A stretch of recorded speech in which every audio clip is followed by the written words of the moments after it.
Good morning student.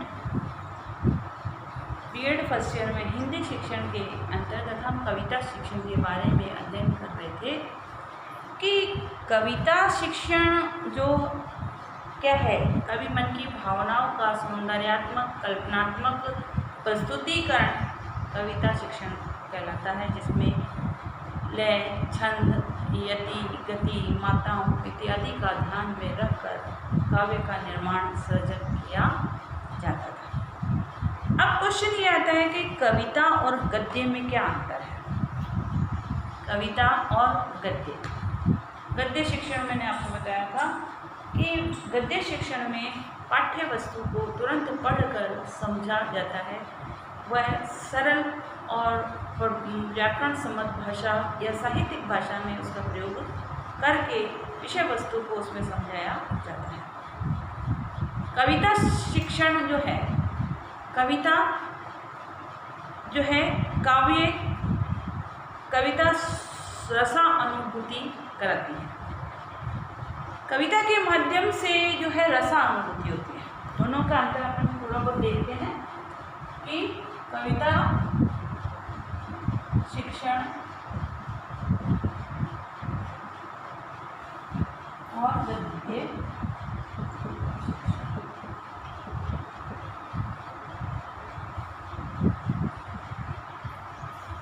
कविता जो है, कविता के माध्यम से रसा अनुभूति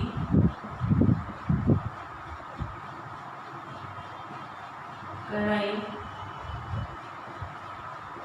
जाती है कि कविता जो है रस की अनुभूति कराती है।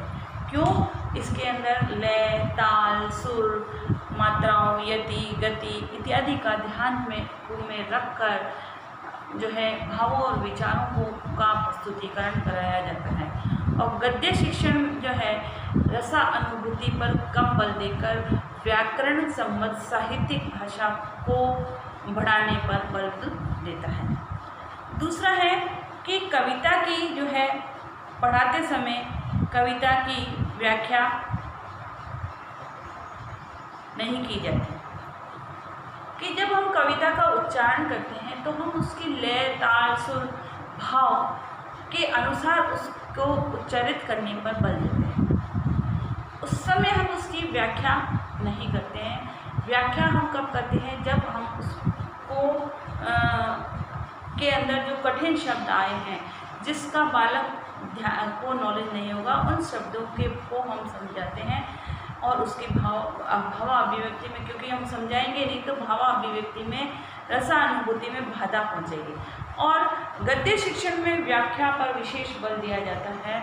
व्याख्या के माध्यम से लेखक के भावार्थ को विश्लेषणात्मक तरीके से समझाने का इसके अंतर्गत प्रयास किया जाता है। दूसरा है कविता जो है हृदय के भावों को बाहर निकालती है।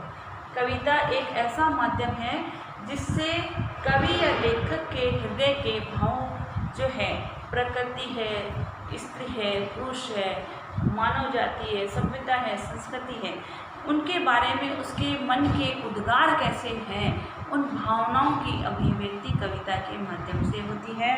जबकि गद्य में ये बात नहीं है। गद्य में जो है भावों की अभिव्यक्ति जो है एक विश्लेषणात्मक तरीके से की जाती है। संश्लेषण विश्लेषण के माध्यम से उसको समझाने का प्रयास किया जाता है। कविता जो है मानव हृदय की रागात्मक वृत्तियों का शोधन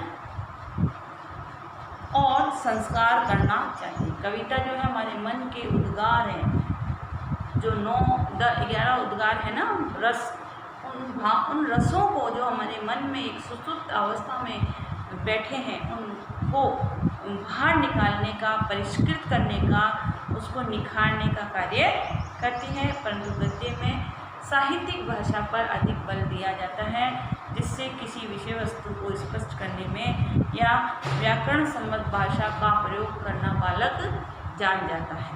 ठीक है, अब है कविता शिक्षण के उद्देश्य कि कविता शिक्षण के क्या उद्देश्य हैं। तो उद्देश्य पहला लिखो, छात्रों को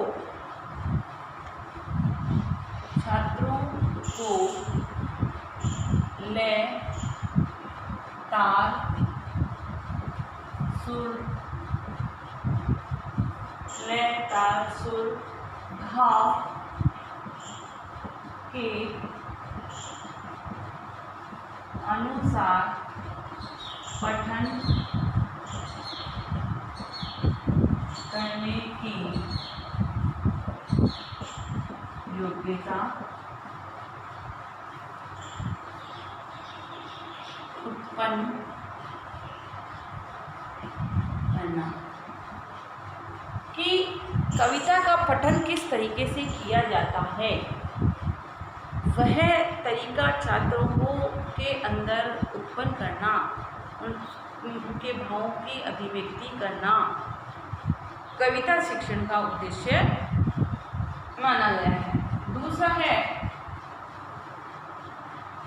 छात्रों की कविता में रुचि पैदा करना। छात्रों में कविता के प्रति रुचि उत्पन्न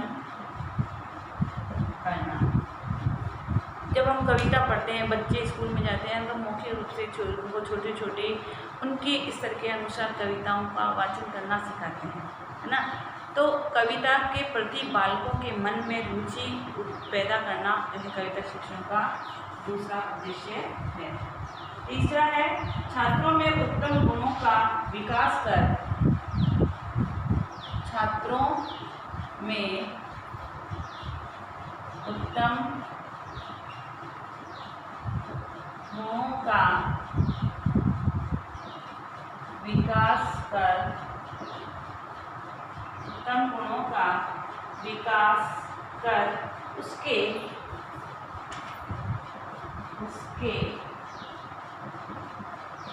चरित्र का निर्माण करना। कि कविता के माध्यम से बालक के अंदर अच्छे गुणों का संचार करना, अच्छे गुणों को उत्पन्न करना। चौथा है कवि के भावों को पूर्ण रूप से समझकर कवि के भावों को पूर्ण रूप से समझकर काव्यानंद की प्राप्ति करना। काव्य से प्राप्त आनंद को ब्रह्मानंद सहोदर माना गया है। अर्थात कि काव्य को पढ़ने और सुनने के बाद में जिस आनंद की अनुभूति होती है, वो परमात्मा को प्राप्त करने के बाद जिस आनंद की अनुभूति होती है, उस आनंद की अनुभूति के समान को माना जाता है। तो कविता के भावों को पूर्ण रूप से समझकर छात्रों को अलौकिक आनंद की अनुभूति प्रदान करना। पांचवा है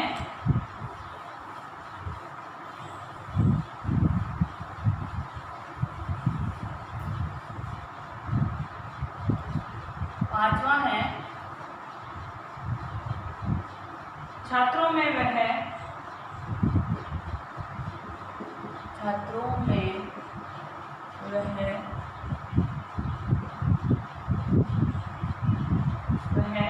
योग्यता पैदा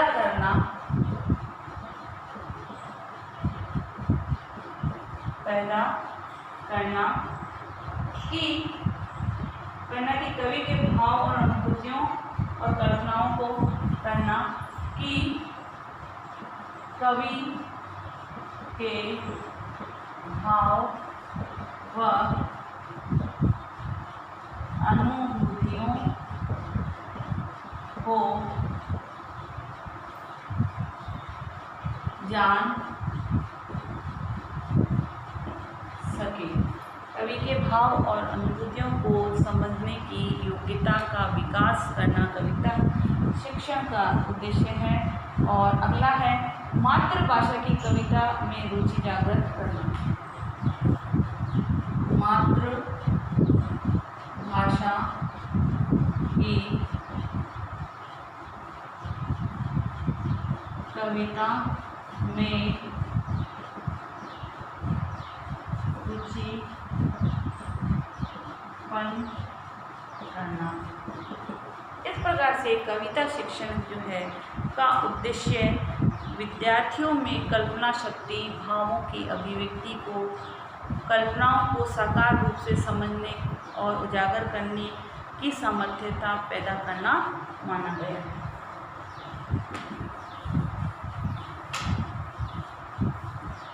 ग्रह कार्य लिखिए।